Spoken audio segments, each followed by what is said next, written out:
আমি আছি এখন জার্মানির ইউনিভার্সিটি অফ বায়রোয়েতের স্টুডেন্ট হোস্টেলে। এখানের হোস্টেলগুলো সাধারণত কেমন হয় সেটাই দেখাবো, এবং এটার ভাড়া কত, কি কি ফ্যাসিলিটিস আছে সবকিছু আজকের ভিডিওতে দেখতে পারবেন। তো দেখতেই পাচ্ছেন এই যে আমার হাতে একটা হাউস কন্ট্রাক্ট। এটা হচ্ছে আমার এক ছোট ভাই, ও হচ্ছে ফিনল্যান্ড থেকে আসছে।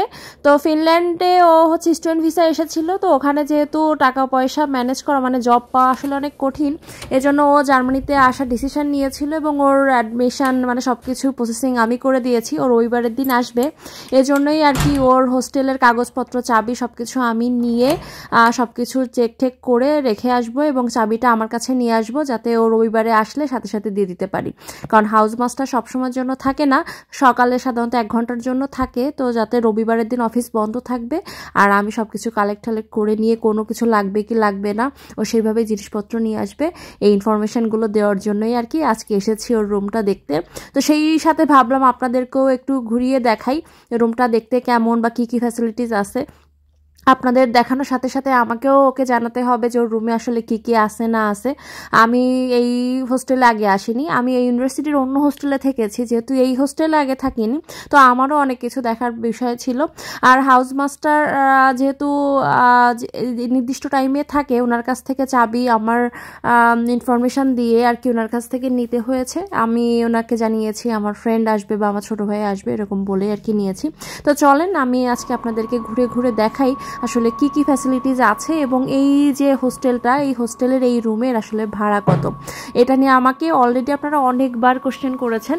আর এই যে হোস্টেলের রেন্ট যে ব্যাপারটা, এটা কিন্তু এক এক জায়গায় এক এক রকম রেন্ট থাকে, এক এক সিটিতে এক এক রকম রেন্টের ব্যাপার থাকে।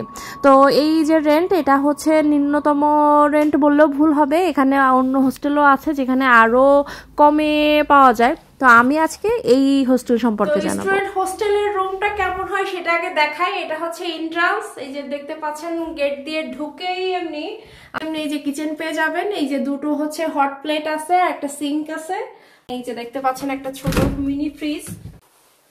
তো এখানে একটা মিনি ফ্রিজ আছে, ফ্রিজে আপনি সবকিছু রাখতে পারবেন, এখানে ডিপ নরমাল সবকিছু একসাথে।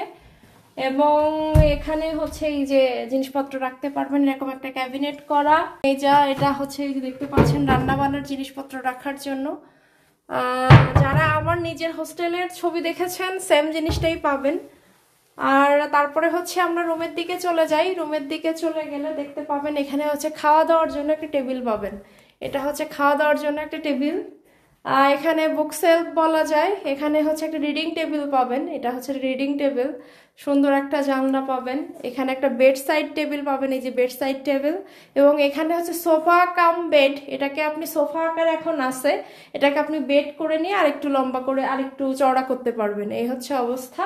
উপরে সেলফ আছে, এখানে সুন্দর জিনিসপত্র সাজায় রাখতে পারবেন। এবং এখানে হচ্ছে এই যে লকার আছে, লকারে বিশাল জায়গা, অনেক জিনিসপত্র রাখতে পারবেন, এটা হচ্ছে সেই লকারের অবস্থা।